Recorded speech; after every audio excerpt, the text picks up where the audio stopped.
अस्सलाम वालेकुम, good morning Pakistan. क्या हाल है, कैसे हैं आप लोग? ठीक ठाक है।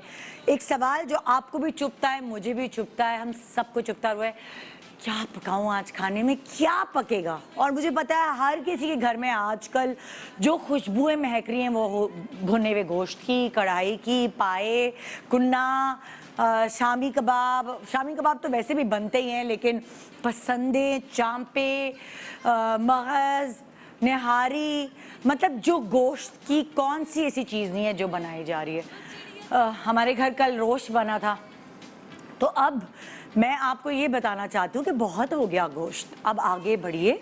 बहुत सारी ऐसी चीज़ें हैं जो आपको खानी चाहिए, बड़ी बैलेंस डाइट रखनी चाहिए। अब ये नहीं है कि बकरा ईद आई है तो बस आपका जो खाता है वो खुल गया है गोश्त का और आप प्रोटीन पे प्रोटीन, रेड मीट पे रेड मीट खाए जा रहे हैं।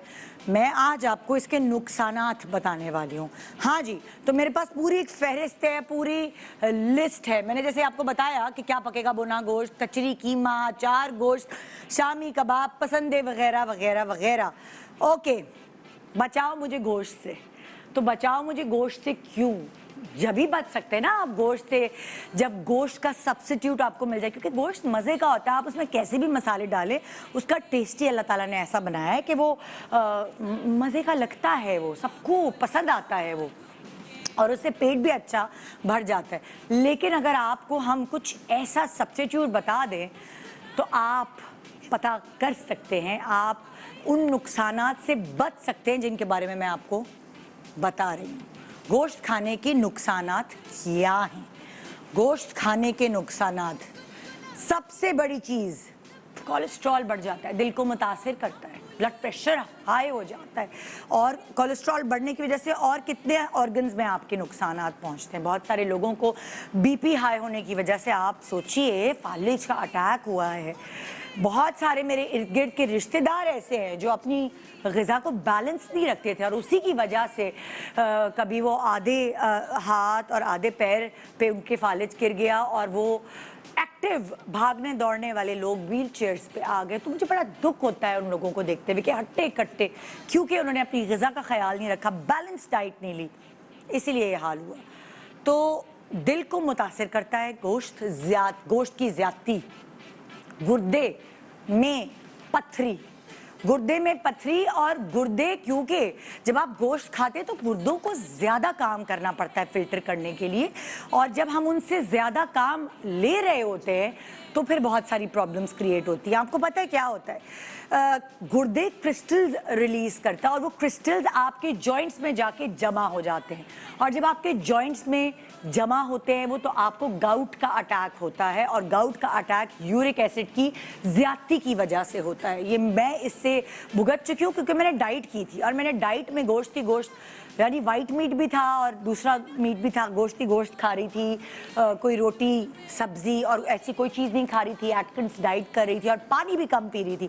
सो मैं इमरजेंसी में भागी हूँ। मेरे जो जॉइंट है पैर का, यानी जो मेरा अंगूठा है पैर का, वो सूज गया था ऐसा कि जैसे अभी फट जाएगा। इतना लाल, इतना तकलीफ दे मरला है कि मैं आपको बता नहीं सकती।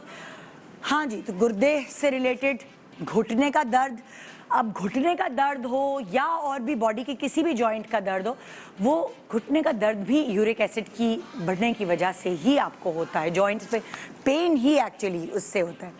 बेतहाशा पसीना आना, मतलब जब आप बहुत प्रोटीन कंज्यूम करते हैं तो पसीना बदबूदार भी होता है और इंतहा से ज़्यादा पसीना आ रहा होता है कि आप कहते हैं कि वो ये हो क्या रहा है, मेरे सारे कपड़े गीले हो गए, मेरा मुंह भर गया।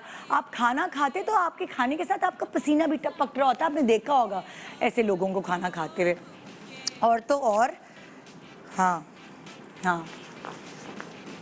ये देखिए, कॉन्स्टिपेशन, क्योंकि रेड मीट में, गोश्त में ज़्यादा आयरन होता है, तो आयरन ज़्यादा लेने की वजह से आपको हो जाता है कॉन्स्टिपेशन का मसला। और कॉन्स्टिपेशन बीमारियों की माँ है। आपकी जड़ जो पकड़ी जाती है हर मर्ज की, तो पता चलता है कि ओहो ये तो कॉन्स्टिपेटेड थे हम लोग, इसलिए ये हो रहा था, इसलिए वो हो रहा था। तो कॉन्स्टिपेशन होनी नहीं चाहिए और इसकी वजह से होती है।